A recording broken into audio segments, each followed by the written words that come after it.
Google have offered two kinds of product listings. Product listing ads were paid search results, CPC driven and part of the AdWords program.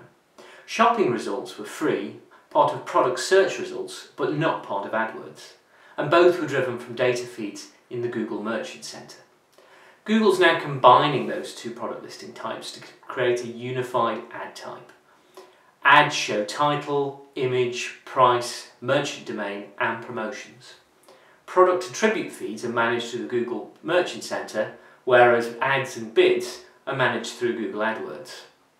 Google made this change in October last year in the United States, and they're going to start to roll it out to major European markets, starting February the 13th, and completing that by the end of the second quarter. To implement PLAs, you need to be supplying a product feed to the Google Merchant Center, but most retail advertisers will already be doing this.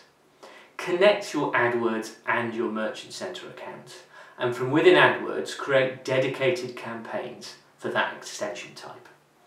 Campaigns need to be aligned for relevancy and control, and PLAs use 6 types of product targets instead of keywords to determine which products should be shown in search results. You can choose all products, but I'd really recommend against this and create a focused subset of product groups. The different types of groupings are brand, category, condition, AdWords label, AdWords grouping and ID. So for example, if you're a shoe retailer and you want to filter your PLAs for Nike, you'd use a product target of brand equaling Nike. You then set bids at a granular level of product target instead of all targets or ad group.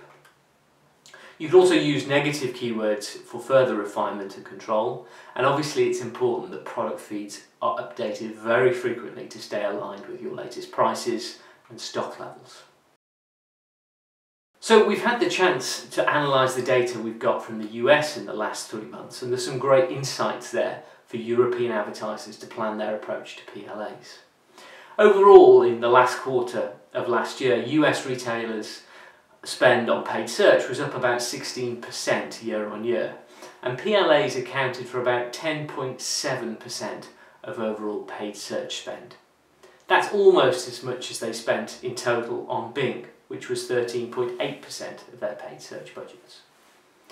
Some interesting differences are that PLAs have a 34% higher click-through rate than non-PLA ads, which makes sense given the larger space they take up and the image given to PLAs that normal search ads don't have. However, average order values for PLAs was 12% lower than standard ads, and that could be because people are clicking on PLAs because they're more price sensitive or using the ads to do price comparison. What we also saw in the US data was that 15 to 20% of all clicks begin with a PLA ad but end with a non-PLA ad. 3 things you should be doing to take advantage of PLAs when they launch in Europe.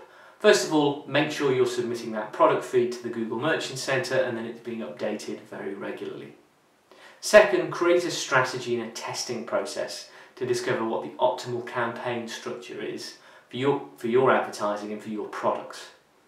And lastly, make sure you assign budgets correctly between PLAs and other Google opportunities in search, and of course other search engines like Yahoo, Bing or Yandex. And that way you can make sure you get the best return for your overall investment.